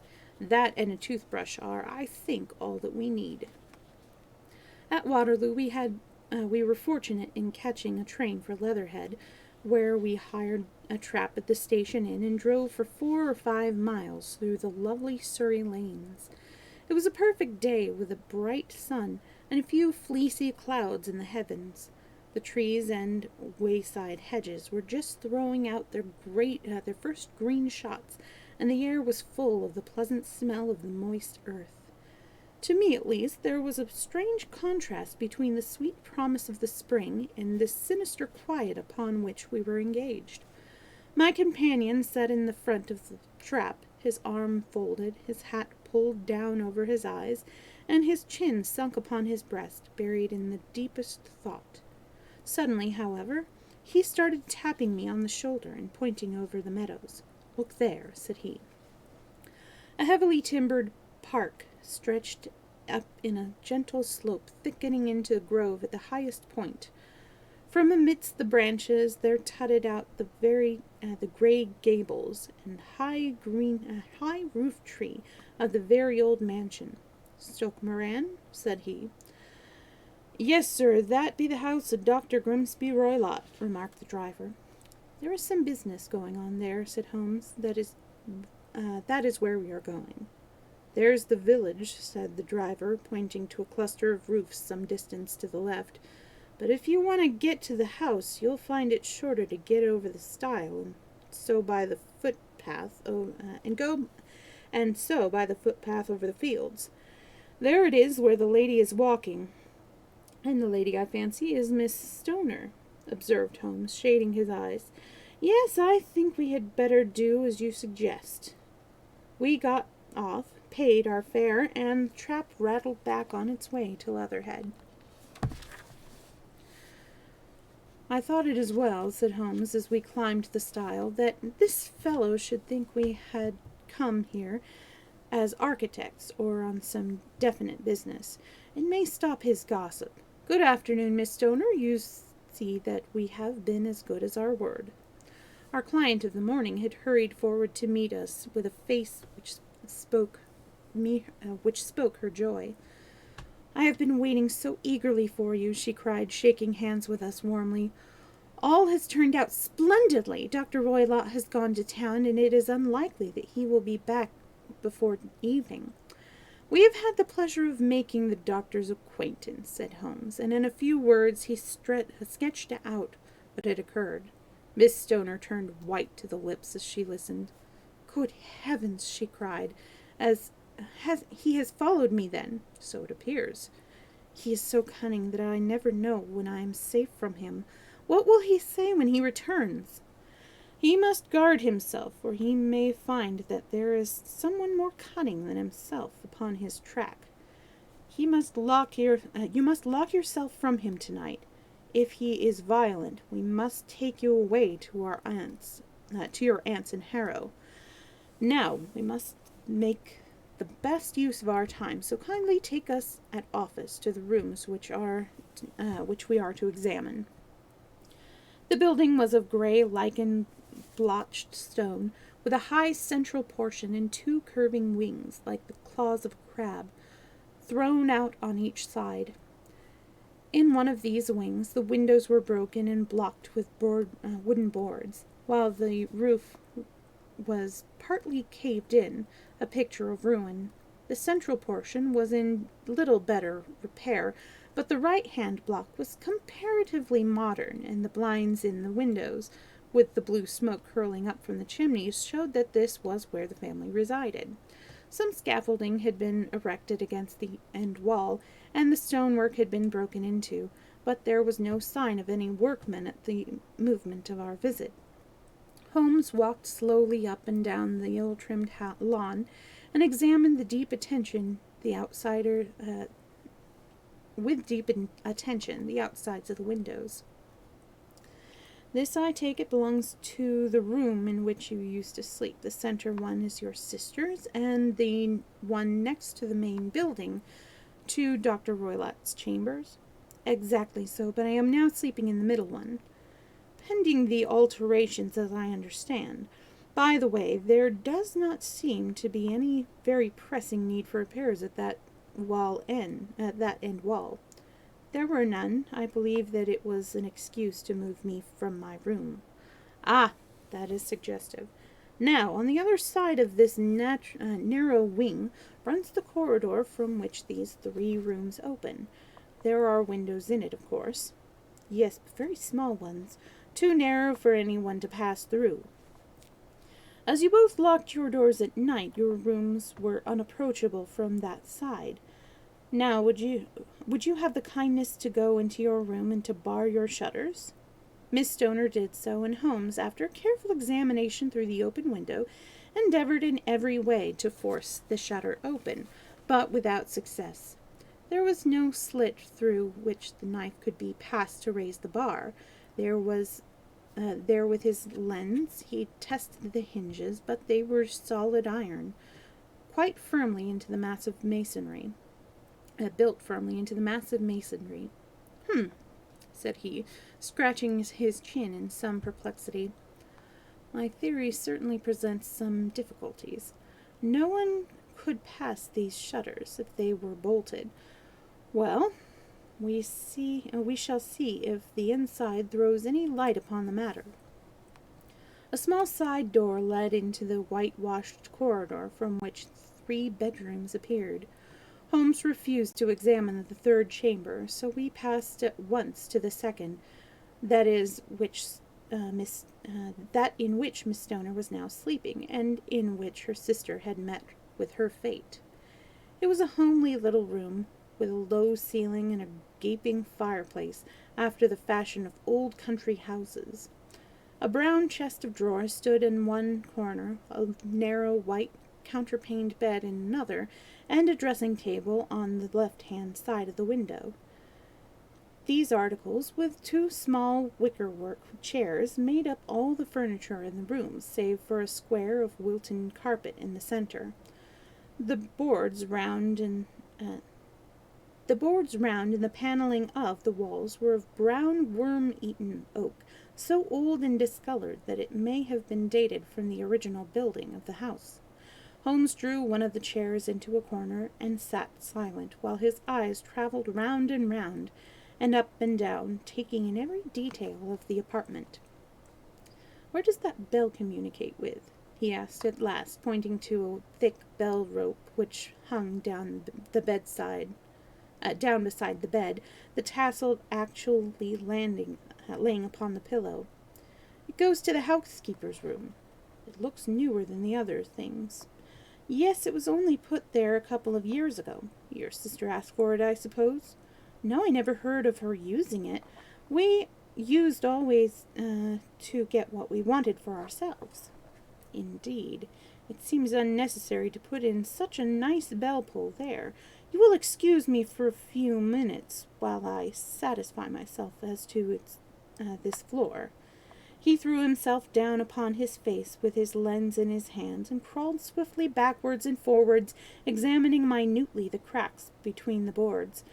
Then he did the same with the woodwork with which the chamber was panelled. Finally, he walked over to the bed and spent some time in staring at it, and in running his eye up and down the wall. Finally, he took the bell rope in his hand and gave it a brisk tug. "Why, it's a dummy," said he. "Won't it ring?" "No, it is not even attached to a wire. This is very interesting. You can see now that it is fastened to a hook just above where the little opening of the ventilator is." "How very absurd! I never noticed that before." "Very strange," muttered Holmes, pulling at the rope. "There are 1 or 2 very singular points about this room.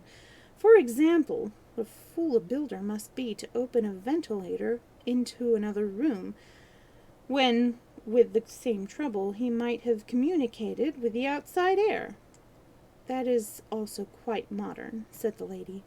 "Done about the same time as the bell rope," remarked Holmes.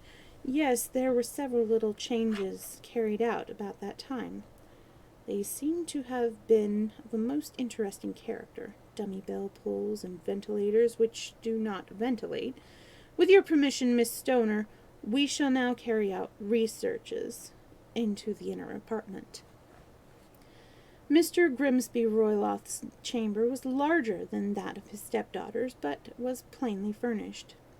A camp bed, a small wooden shelf full of books, mostly of a technical character, an armchair beside the bed, a plain wooden chair against the wall, a round table, and a large iron safe were the principal things which met the eye. Holmes walked slowly round and examined each and all of them, with the keenest interest. "What's in here?" he asked, tapping the safe. "My stepfather's business papers." "Oh, you have seen inside, then?" "Only once some years ago. I remember that it was full of papers." "Then there is a cat in it, there isn't a cat in it, for example?" "No, what a strange idea." "Well, look at this." He took out a small saucer of milk, which stood on the top of it.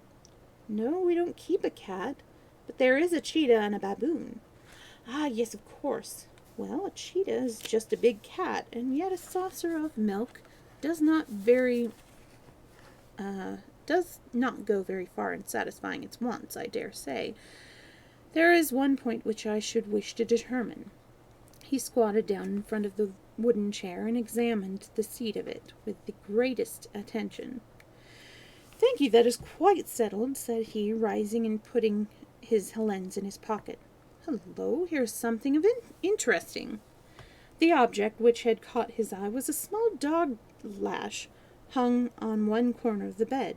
The lash, however, was curled upon itself and tied so as to make a loop of whipcord.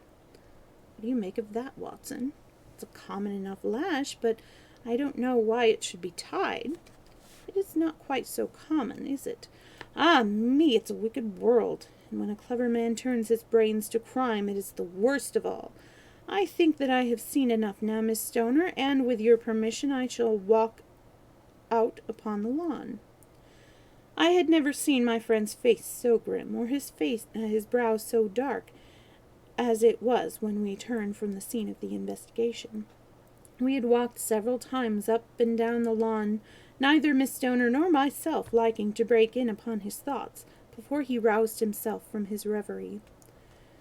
"It is very essential, Miss Stoner," said he, "that you should absolutely follow my advice in every respect." "I shall most certainly do so. The matter is too serious for any hesitation. Your life may depend upon your compliance." "I assure you that I am in your hands." "In the first place, both my friend and I spend the night in your room." Both Miss Stoner and I gazed at him in astonishment. "Yes, it must be so. Let me explain. I believe that is the village inn over there." "Yes, that is the Crown." "Very good. Your window would be visible from there." "Certainly." "You must confine yourself to your room on pretense of headache when your stepfather comes back.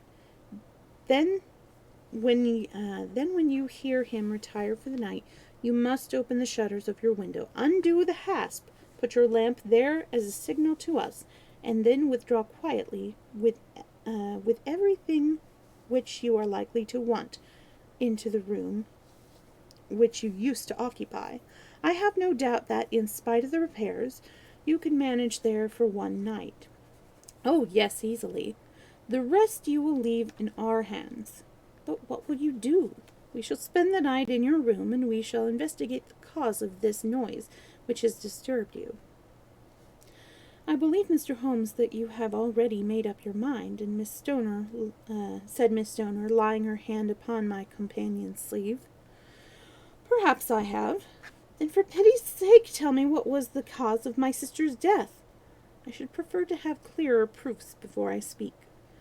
"You can at least tell me whether my own thought is correct, as if she died from some sudden fright." "No, I do not think so. I think that there is probably some more tangible cause. And now, Miss Stoner, we must leave you, for if Dr. Roylott returned and saw us, our journey would be in vain. Goodbye, and be brave, for if you will do what I have told you, you may rest assured that we shall soon drive away the dangers that threaten you."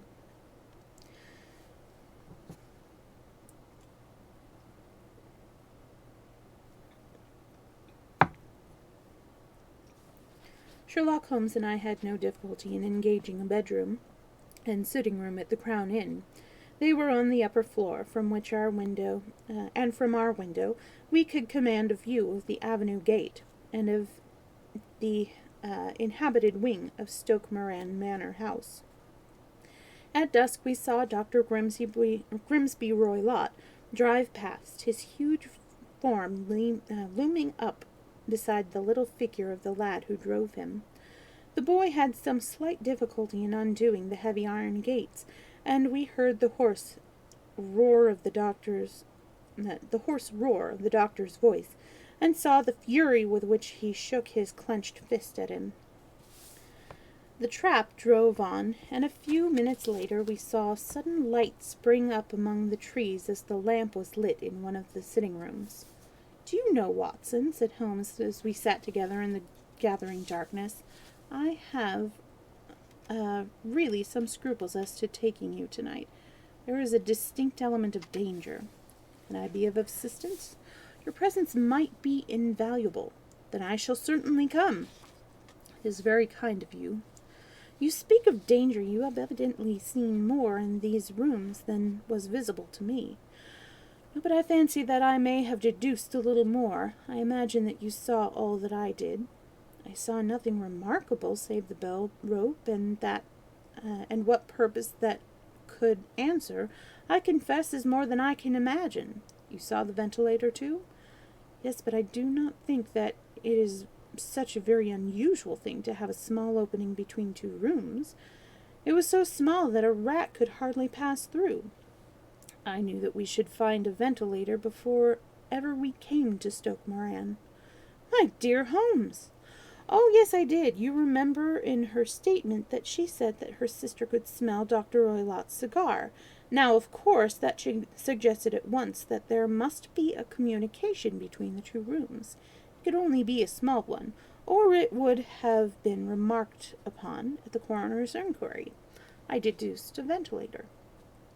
"But what harm can there be in that?" "Well, there is at least a curious coincidence of dates. A ventilator is made, a cord is hung, and the lady who sleeps in the bed dies. Does not that strike you?" "I cannot as yet see any connection." "Did you observe anything very peculiar about that bed?" "No.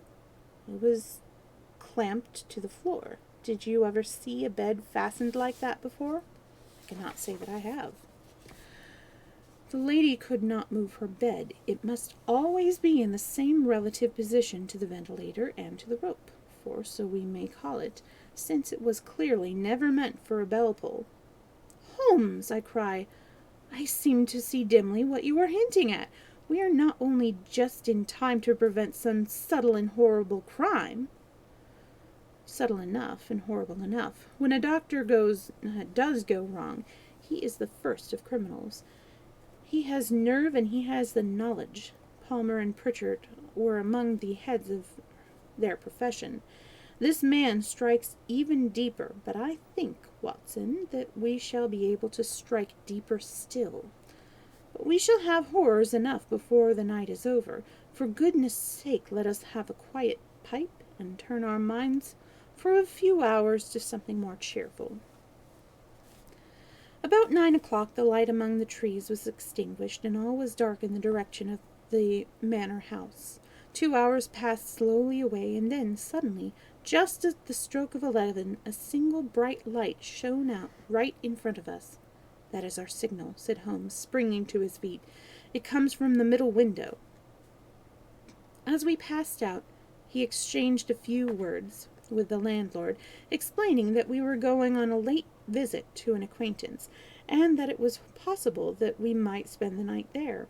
A moment later we were out on the dark road, a chill wind blowing in our faces, and one yellow light twinkling in front of us through the gloom to guide us on our sombre errand. There was a little difficulty in entering the grounds, for unrepaired breaches gaped in the old park wall. Making our way among the trees, we reached the lawn, crossed it, and were about to enter through the window, when out from a clump of laurel bushes there darted what seemed to be a hideous and distorted child, who threw itself upon the grass with writhing limbs, and then ran swiftly across the lawn into the darkness. "My God," I whispered, "did you see it?" Holmes was for the moment as startled as I. His hand closed like a vice upon my wrist in his agitation. Then he broke into a low laugh and put his lips to my ear. "It is a nice household," he murmured. "That is the baboon." I had forgotten the strange pets which the doctor affected. There was a cheetah, too. Perhaps we might find it upon our shoulder at any moment. I confess that I felt easier in my mind when, after following Holmes' example and slipping from my shoes, I found myself inside the bedroom. My companion noiselessly closed the shutters, moved the lamp onto the table, and cast his eyes around the room. All was as we had seen in the daytime. Then, creeping up to me and making a trumpet of his hand, he whispered into my ear again so gently that it was all that I could do to distinguish the words. "The least sound would be fatal to our plans." I nodded to show that I had heard. We must sit without light. He would see through the ventilator. I nodded again. "Do not go to sleep. Your very life may depend upon it. Have your pistol ready in case we should need it. I shall sit on the side of the bed, and you in that chair." I took out my revolver and laid it on the corner of the table. Holmes had brought up a chair, a long thin cane, and this he placed upon the bed beside him. By it he laid the box of matches and the stump of a candle. Then he turned down the lamp, and we were left in darkness. How shall I ever forget that dreadful vigil? I could not hear a sound, not even the drawing of a breath, and yet I knew that my companion sat open-eyed within a few feet of me, and in the same state of nervous tension in which I was myself. The shutters cut off the least ray of light, and we waited in absolute darkness. From outside came the occasional cry of a night bird, and once at our very window a long-drawn cat-like whine, which told us that the cheetah was indeed at liberty. Far away we could hear the deep tones of the parish clock, which boomed out every quarter of an hour.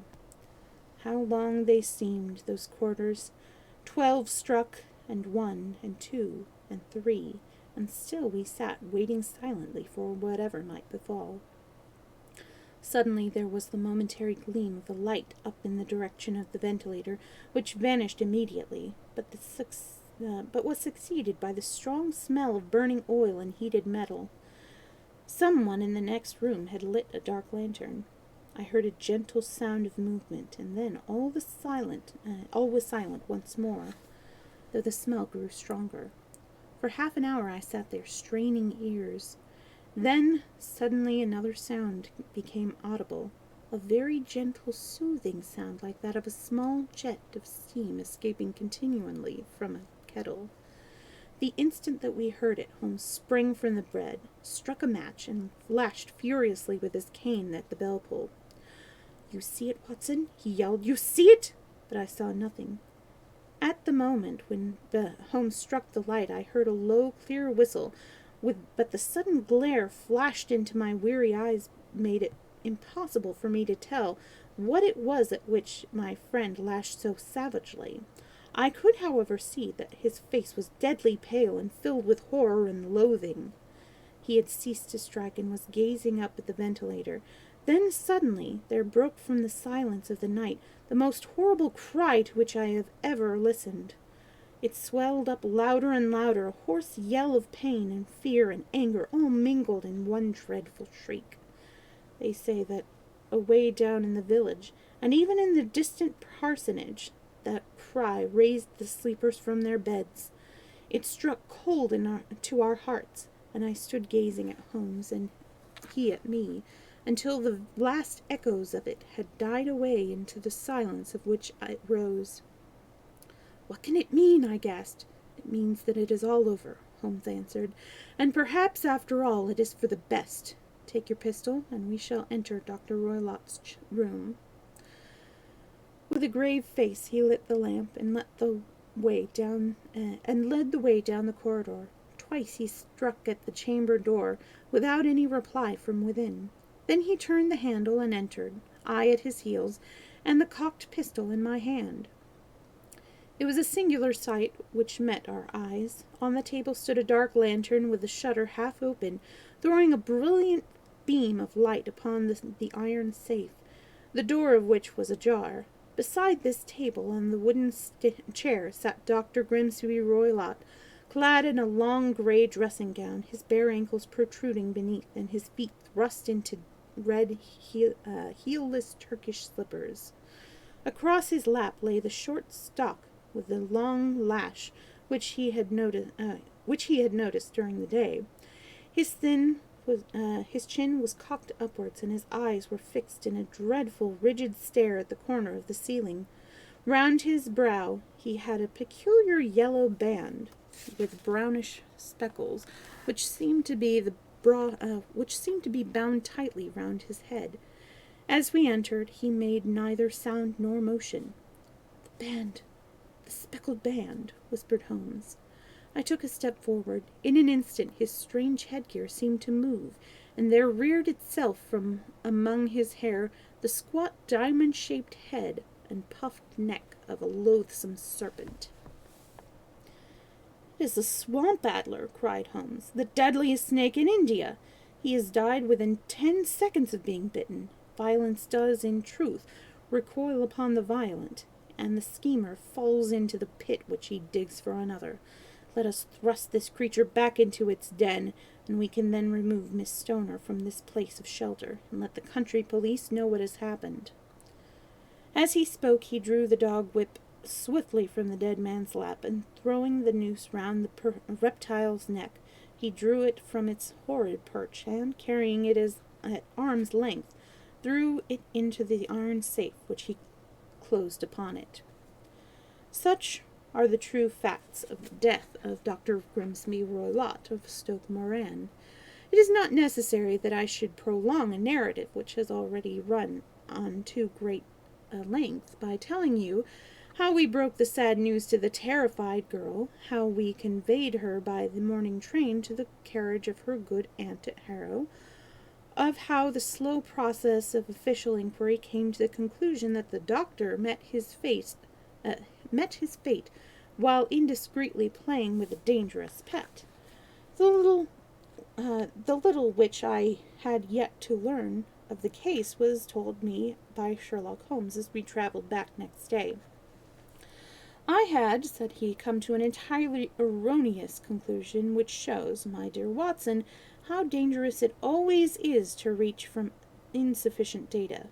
The presence of the gipsies, and the use of the word band, which was used by the poor girl, no doubt to explain the appearance which she had caught a hurried glimpse of by the light of her match, were sufficient to put me upon an entirely wrong scent. I can only claim the merit that I instantly reconsidered my position when, however, it became clear to me that whatever danger threatened an occult of the room could not come either from the window or the door. My attention was steadily drawn, as I have already remarked to you, to this ventilator and to the bell rope which hung down to the bed. The discovery that this was a dummy, and that the bed was clamped to the floor, instantly gave rise to the suspicion that the rope was there as a bridge for something passing through the hole and coming to the bed. The idea of a snake instantly occurred to me, and then I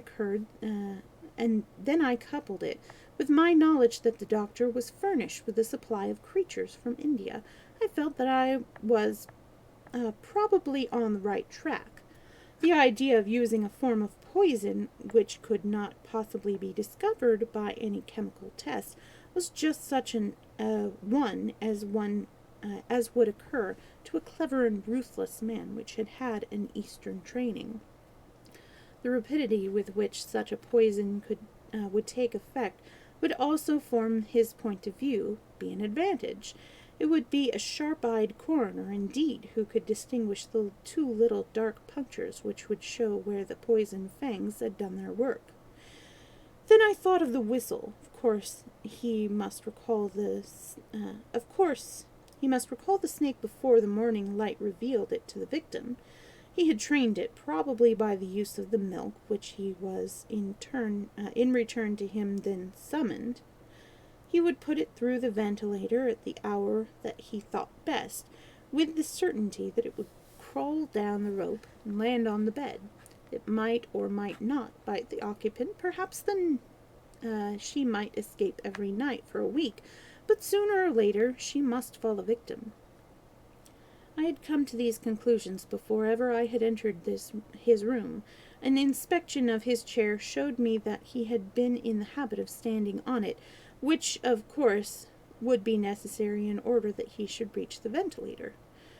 The sight of the safe, the saucer of milk, and the loop of whipcord were enough to finally dispel any doubts which may have remained. The metallic clang heard by Miss Stoner was obviously caused by her father hastily closing the door of his safe upon its terrible occupant. Having once made up my mind, you know the steps which I took in order to put the matter to the proof.